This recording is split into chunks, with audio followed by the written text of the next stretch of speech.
coronavirus, you did. So, you know what I mean? We got to continue to stay safe, stay aware, and play the game fair. Ain't no fair to slick a different route to the top. You got to grind your way. You can't cheat the game. The game know how much you put in it, and it's going to give you only what you put in. That's what you're going to get out of it. So if you ain't number one, because you ain't playing number one quality, you got to become number one material to become number one. Now that's church. Show me all your stretch marks. Your stretch marks show us where you've grown and changed. It's the evidence of metamorphosis. Vivid, clear, and present change. It feels so good to be alive. Like everybody didn't wake up this morning. And everyone isn't going to make it to next week. Fate is in the hands of cards we've been dealt. Fate is the hand of cards we've been dealt. Choice is how we play the hand. All deep uncertainty brings with it a glorious opportunity to grow. Your God sense was activated. It's been activated, but if you know like I know, it was activated the day everything changed. The reboot. The day civilization collapsed. And it's like your seventh sense. The most severe pandemic in history was heretofore, right? Before COVID was the Spanish flu of 1918.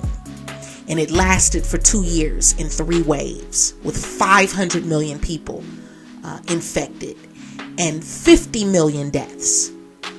And most of the fatalities happened in the second wave. The people felt so bad about the quarantine and social distancing measures at that time that were put in place, that when they were lifted at first, when they were first lifted, the people, ran out, rejoiced in the streets, reckless abandon, right? Give me my liberty, right? And in the coming weeks, the second wave occurred with tens of millions dead. Are you prepared for the second wave, right? What have you learned? What has been your greatest takeaway from the whole situation?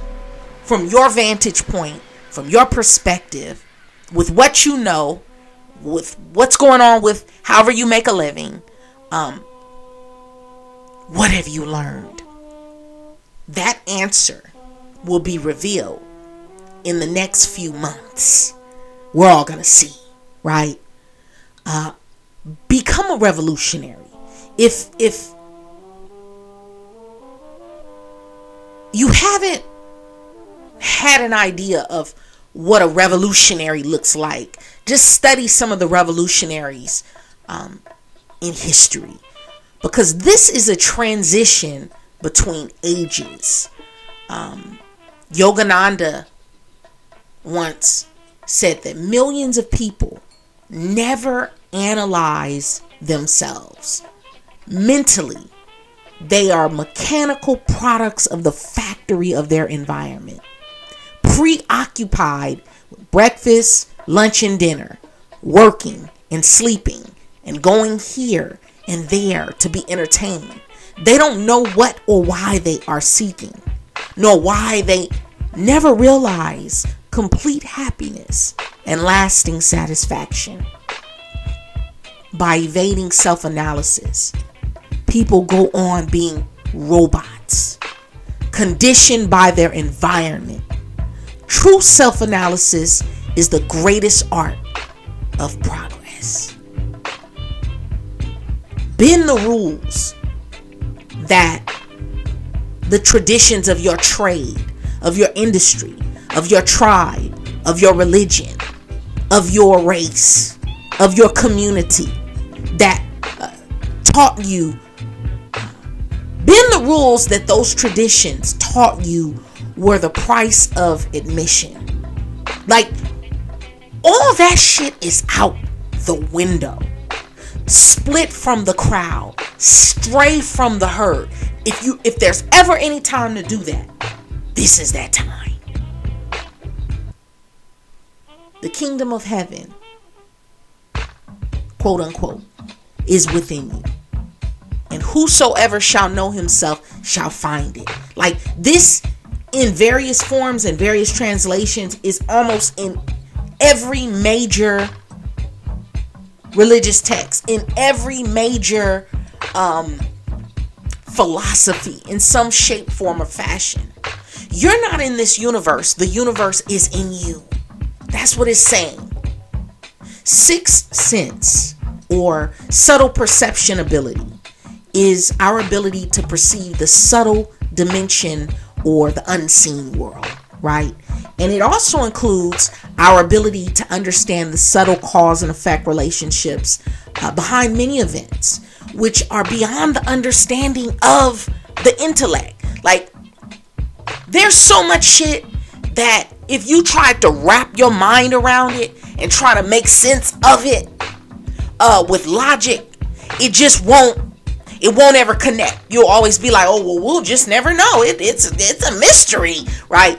Because you can't formulate the science behind it. You don't understand the mechanics of it. So when we don't understand shit, we just call it spooky, or it's a mystery, or we'll never know.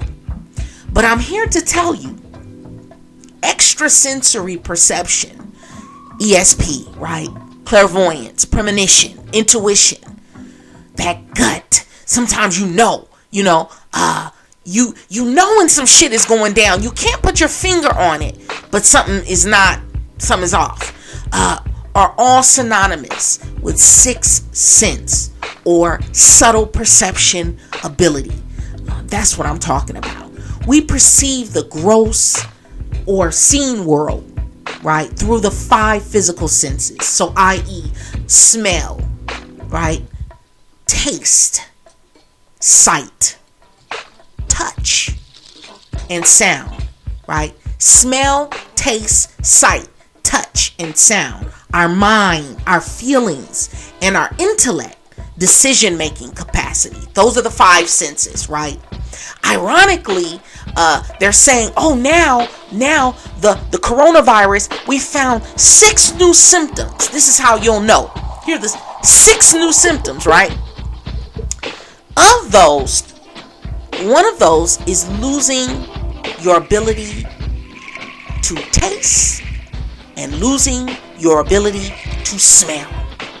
So of your 5 senses, 5 physical senses, this particular pathogen is going to knock out 2 of them temporarily. But nonetheless, you don't smell shit, you don't taste shit, right? Stay with me. So,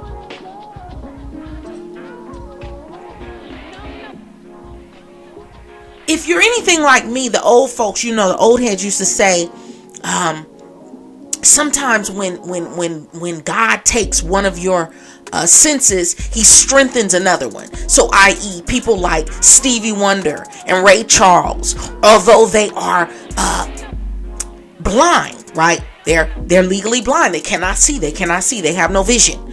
Their sense of sound and how they can write songs and create masterpieces of sound and music, right? Because that sense has been heightened, although they lost one of their senses. And I'm saying to you, something peculiar is happening during this time when you lose 2 of those senses. Ironically, there is a sense that very few people talk about, or that is not known in the mainstream curricula, and that is the God sense.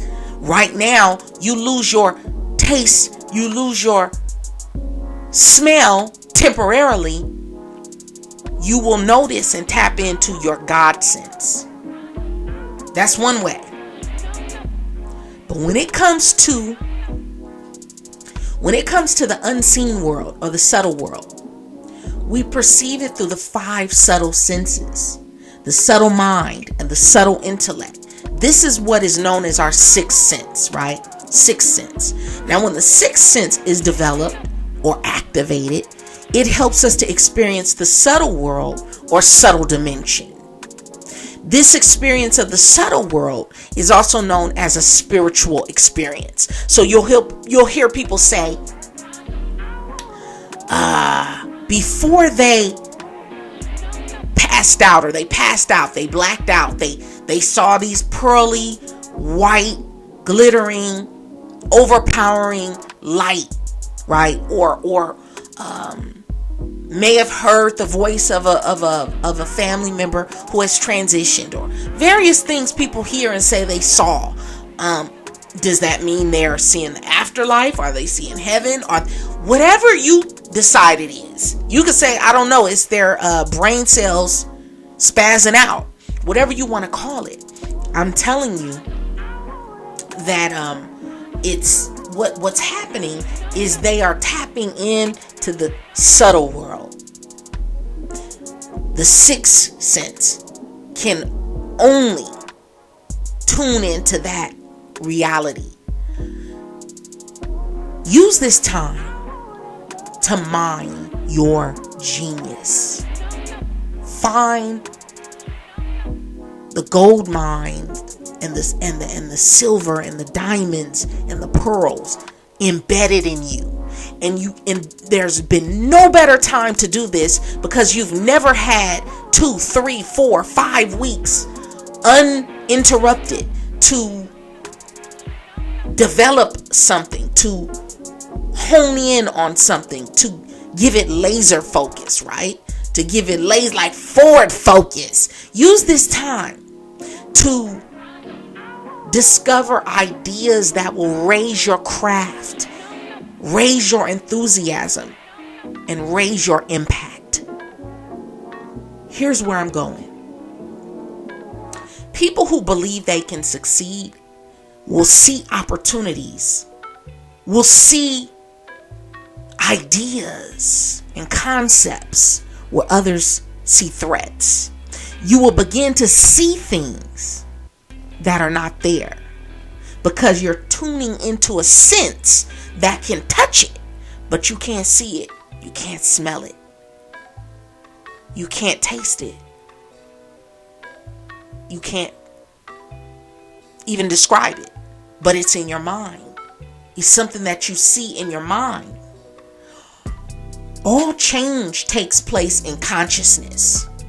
The future, although prepared in every detail in advance, has several outcomes. Like there really are infinite possibilities. At every moment of our lives, we have before us the choice of which of several futures we will choose, right? Who you decided to have kids with, who you decided to go to school, where you decided to go to school, where you decided to move, what kind of car you decided to drive, who you decided to allow to mentor you or not mentor you, who you look up to and emulate or lack thereof, right? I always say I can tell. It's not good, bad, or indifferent. I can tell when someone's been raised in a single family home. I can tell when a man has only been raised with a single mother and has had zero male influence or very little, no father was in the picture. I can tell. You can tell, right?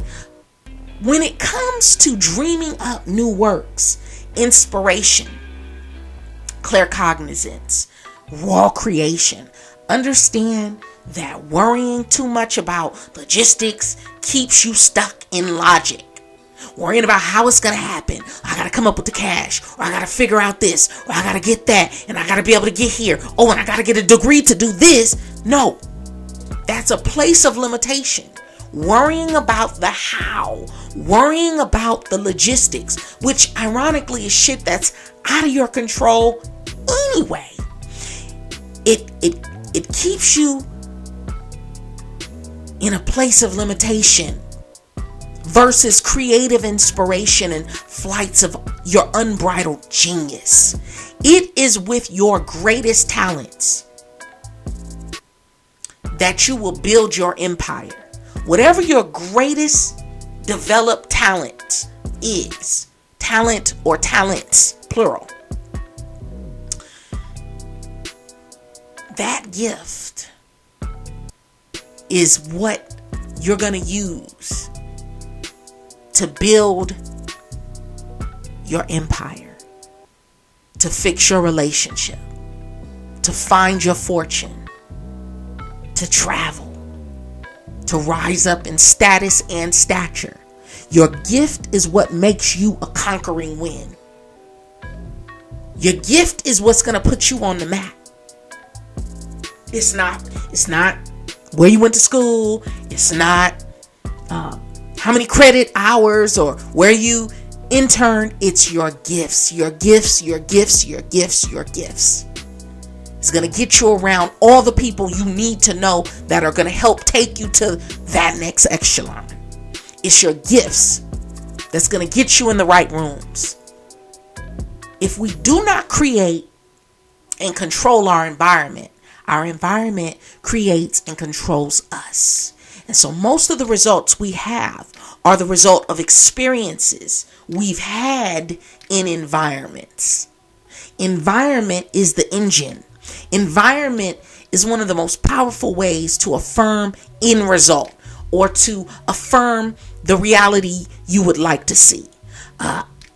An object in motion stays in motion until something acts on that object. These are laws of physics. An object at rest will stay at rest until a force acts on that object. Certain environments will empower you, and some environments disempower you. Certain environments will override genetics. That's why if a duck is raised by orangutans, that duck is going to try its damnedest to emulate an orangutan. If you grow up in a household where they speak 7 languages, you're going to grow up to speak 7 languages. Certain environments facilitate and encourage. There are certain environments that restrict.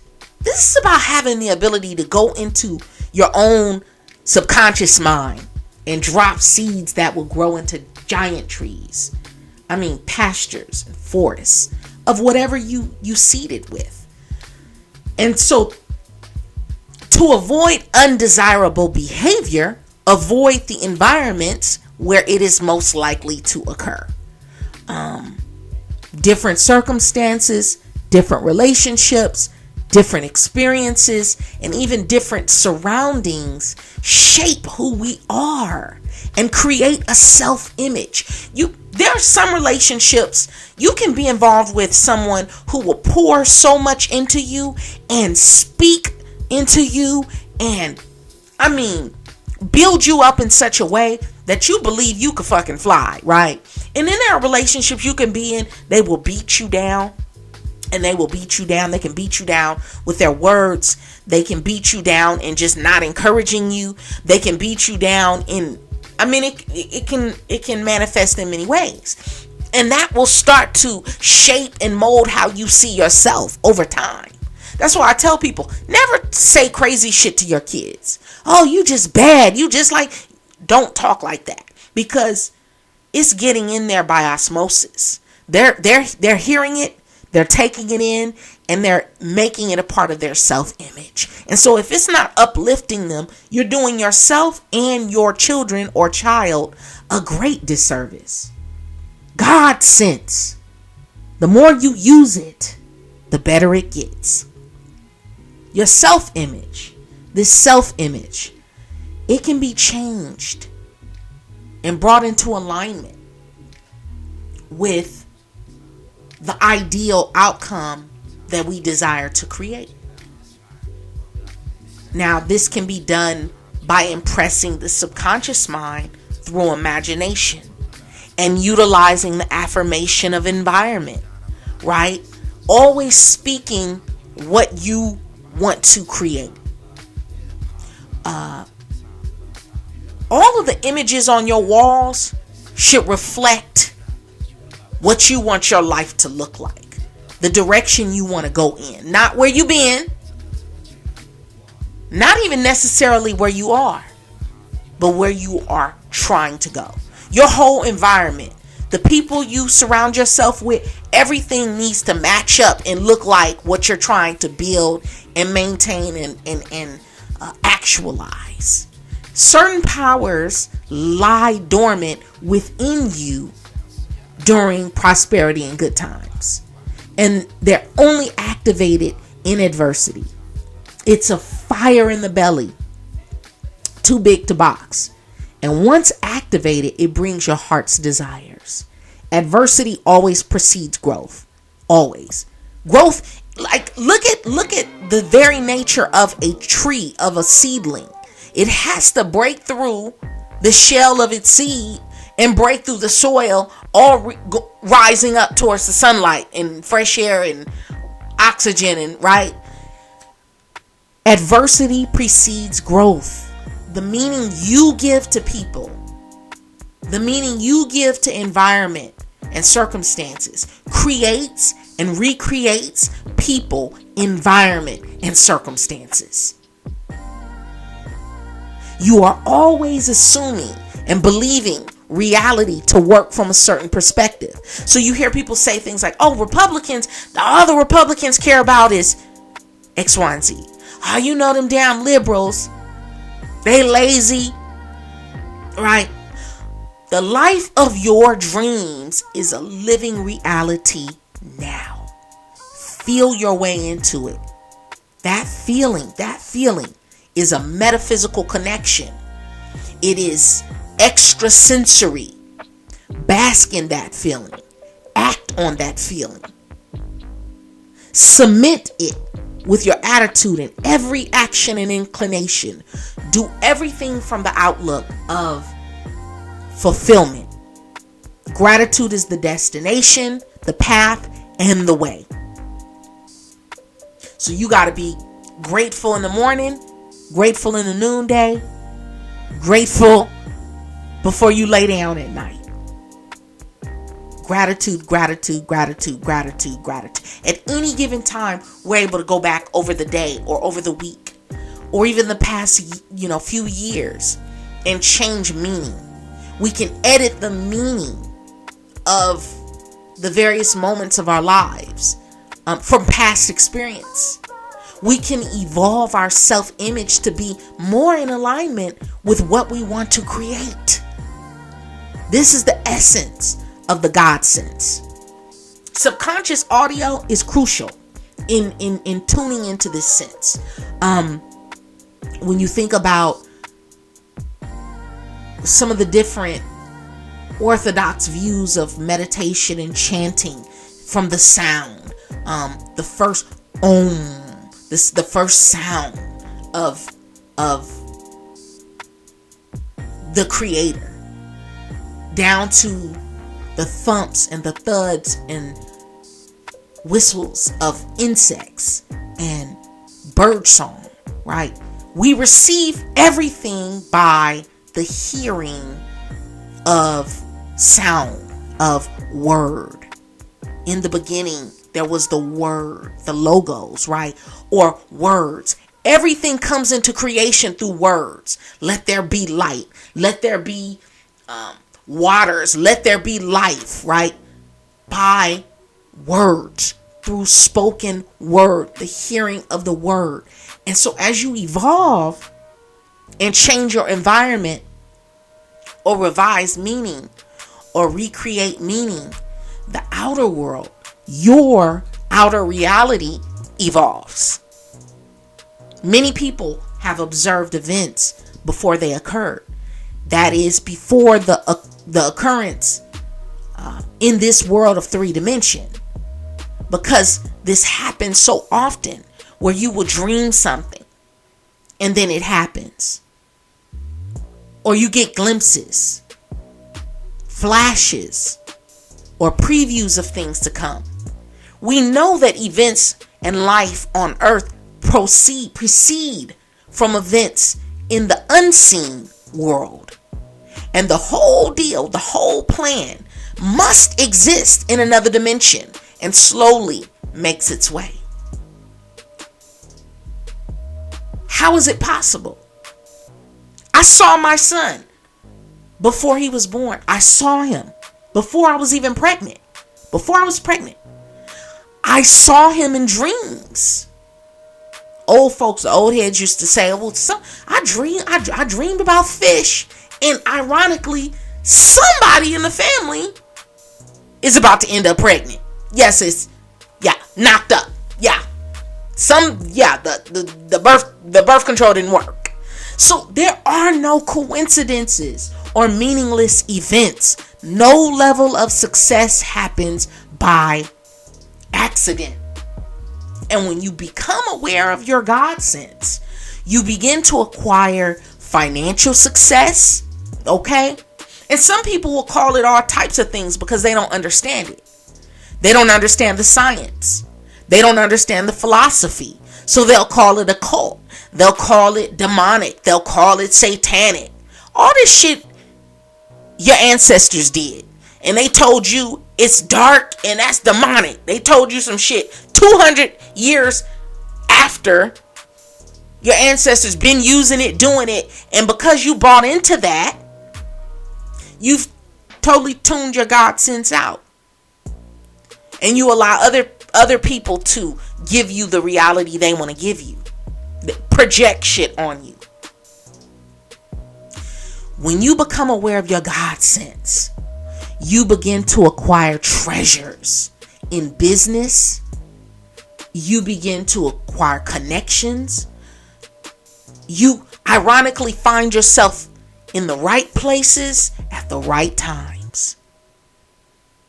You begin to acquire honor, glory, wealth, peace, protection. You begin to sense danger before it approaches. Any type of malice, evil, curses that others send to you, you easily can send it back to them or avoid it altogether in advance. You begin to really learn how to do shit without a whole lot of effort and words and all of that. You just do it. I'm telling, try it. It becomes second nature that you sense things long before they manifest. I see shit all the time before it happens. It's gotten to the point I don't even say anything a lot of times because when it's bad, quote unquote bad news or something negative, I don't want to be the bearer of bad news. I don't want to be Debbie Downer. And if it's something questionable, I know that I don't have all of the details, so I can't flesh it out, but I have the inclination is always there. The tug, right? The nudge, the gentle nudge is there. As you become more aware of your God sense, you learn to be protected against poverty. You learn to protect yourself from negative energies. You begin to see things that help you to make decisions that will elevate you. You have a heightened awareness for treating all kinds of diseases and pain. You begin to open seals on a spiritual plane. You begin to open seals in the spirit realm that bring you personal magnetism. Seals that help you to achieve the impossible and to make wishes and dreams come true. All of this is built into your God sense. You can summon help to come from unknown sources But first, you absolutely need to see the possibilities that exist on the other side of what everyone around you says is normal. It becomes a necessity to rebel against the status quo, operate in another orbit, okay? Operate in another orbit. All the great minds, they came with some shit nobody had ever seen before them. I'm not talking about emulating somebody. I'm not talking about the remix. No. Some whole new shit that's never been done before. Never been done before. Bend the rules. It becomes necessary to break the rules. Everything that existed before you entered the field to your own weird, brilliant, and wonderful vision of a vastly better reality. You don't have to keep living like you've been living. That's a choice. To be ignorant of how to get more and do more and be more and have more is a choice. If we take a close look through history, we'll usually see that the work of truth seekers, mystics, sages, often has been suddenly aborted or sabotaged in different ways. The most known example, and I only use this because it's popular, right, is the crucifixion of Christ, right, of Jesus, where we can see the collective unconscious force at work, right, destroying whatever seeks to flood it with light and to flush it with darkness. Always good guys and bad guys. Other examples of spiritual teachers that have experienced these forces are that of Socrates, who was poisoned, of Sufi sage Al-Hallaj Mansour, who was executed, and numerous other truth seekers, Dr. King, right? El-Hajj Malik, Galileo, Darwin, Pasteur, the Wright brothers, countless others who were silenced, rejected, or persecuted for their messages. Truth seekers who always come with light, notice how they're always persecuted, either by the government, Mandela, right, Madiba. You will notice that to the level they challenged the status quo was the level in which they were resisted by others. As humans, we are built to survive, hardwired to continue, and made to rise.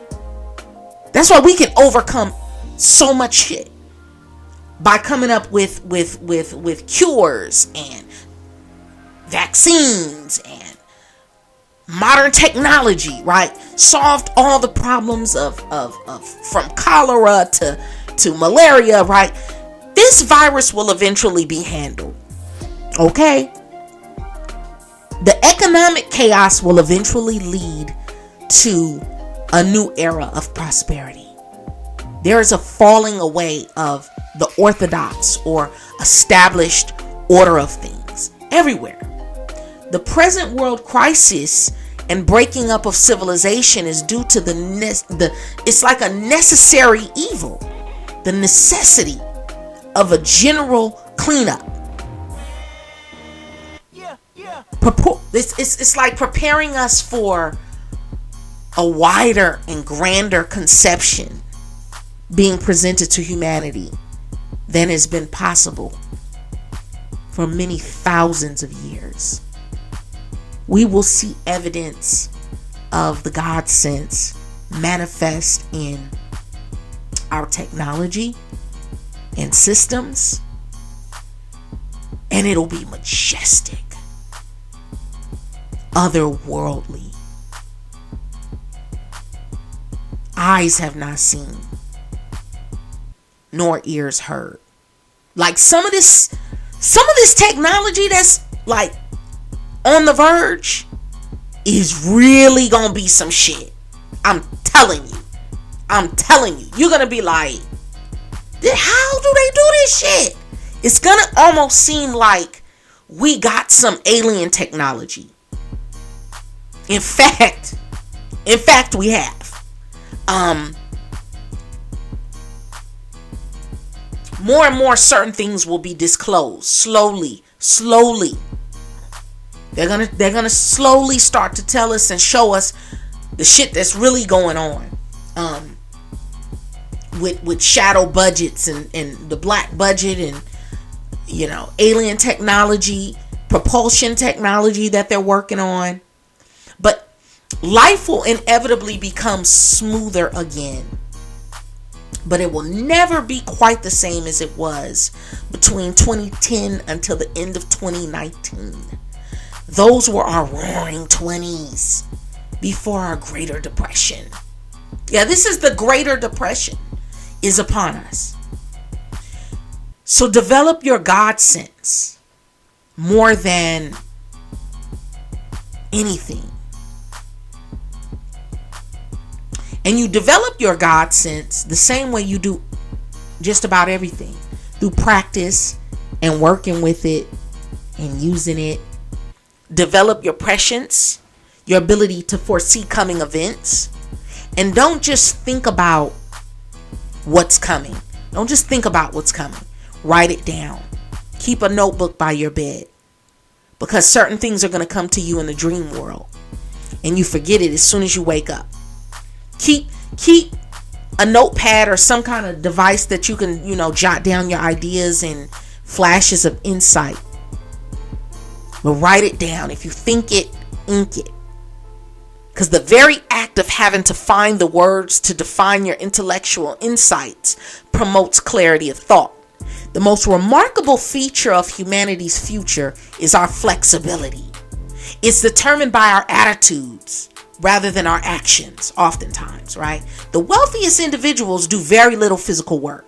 The most wealthiest 1% of the 1%, right?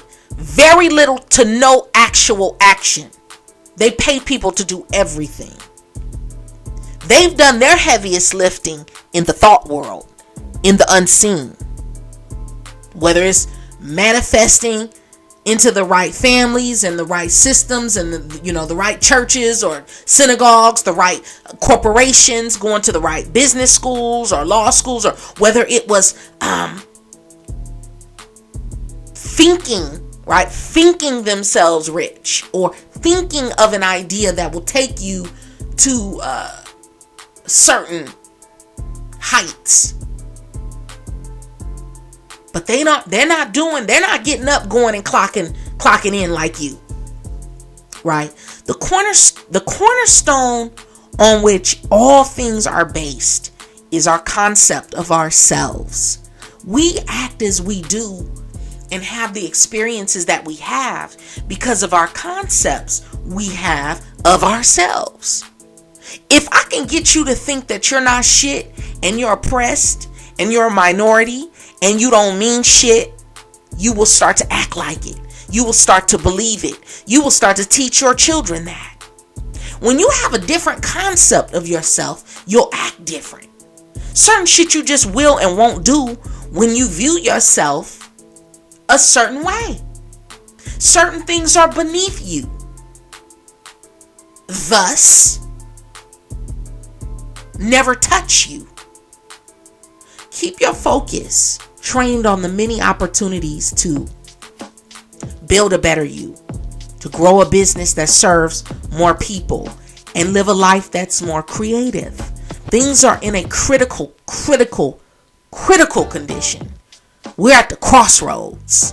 So you have to stay prepared to grasp any reasonable opportunity of obtaining a solution which will be of permanent rather than temporary value. Lasting, right? Lasting success, lasting insight, lasting ideas, lasting information that will stick, consistent. ESP stands for extrasensory perception, ESP. The dictionary and language usage defines extrasensory as something other than the five senses, right? And perception as the product of brain thinking, your mind, your thought world. There is nothing spooky about it at all. See, when you start peeling back the layers of the bullshit people talk, you realize, you know what? Like, I could have been onto this. You could have been on this. The finite mind of mankind, of humanity, is unable to grasp the infinite. That's why I said there are certain things you just can't even wrap your mind around because you're not there yet, except in a certain mystical or spiritual manner, right? Or a sci-fi, right? I now know that I don't have to wait and wish for a slower paced life. I can choose to create it for myself. Whatever I want, I can create it for myself. I can choose to live in the present, right now, this moment. I don't have yesterday. You cannot move forward looking back. The best thing of all is that everybody can do this.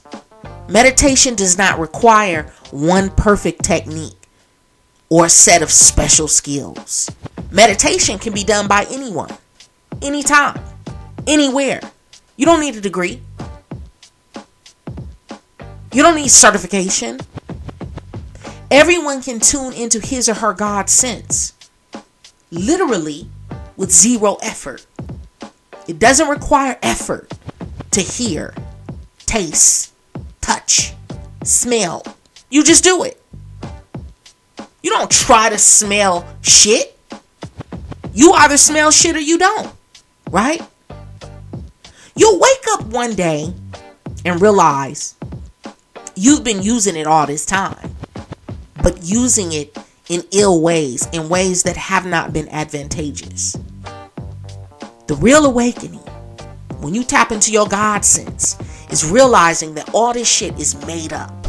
Gender, race, class, cash, sexuality, law, politics, social media. None of this shit don't even exist. It doesn't exist. Meaning it's all construct. It's all construct. It's paper tigers. All man-made and man-sustained figment of imagination made manifest in waking reality. If you had 1 million Federal Reserve notes, 1 million pesos, yen, or rupee, but was stranded on a desert island, that currency would be meaningless. Everything is geometry. Everything works based on principles, all beginning in a divine place. So try it. Your God sense. Humans have adaptive neurobehavioral systems for everything. Homo sapiens can adapt to just about anything. There are people sitting in the penitentiary this very second in the pen who have become so institutionalized that they love their prison. They've established an adaptation to the confines of his or her cell. Real talk. I bullshit you not. The detection of a person as safe or dangerous triggers neurobiologically determined pro-social or defensive behaviors. So even though we may not always be aware of danger on a cognitive level, on a neurophysiological level, our body has already started a sequence of neural processes that would facilitate adaptive defense behaviors such as fight, flight, or freeze. Just like you can feel if you're around someone who doesn't like you. You walk into a room and people been talking shit about you. You feel it. You can sense it. That feeling is a real thing, if only in our minds. Your God sense is basically the grand architect's app left for humanity to be able to design their own little realities and programs. How many soulmates you've had and will have? Infinite. Some will be in your life for flashes and some for many lifetimes. And you'll always know them for who they innately are in every dimension and timeline. A good book on that is Cloud Atlas. Cloud Atlas. That shit. Read that book. Read that book while you're still in quarantine. And then read it again in the next year. And watch how it hits. Our collective unconsciousness is deeply attached to static ways of being because it's terrified of change. Our profound fear of change, ultimately, it centers around our fear of waking up. Because at the core of our being, we know that to embrace change means to embrace death of everything as we know it. Change, hate to see it, right? Real change is felt, and we hate it. Why hate something that is built into the hardwiring in the fibers and pipes of this reality? Start walking in your God sense. Use your God sense. That dream was planted in your heart for a reason. You're attracted to what you're attracted to for a reason. Start telling a better feeling story about the things that matter to you. Tell the uplifting, fanciful, magical story of the wonder of your own life. And watch what happens. It will feel like magic as your life begins to transform right before your eyes. But it's not magic. Stay tuned.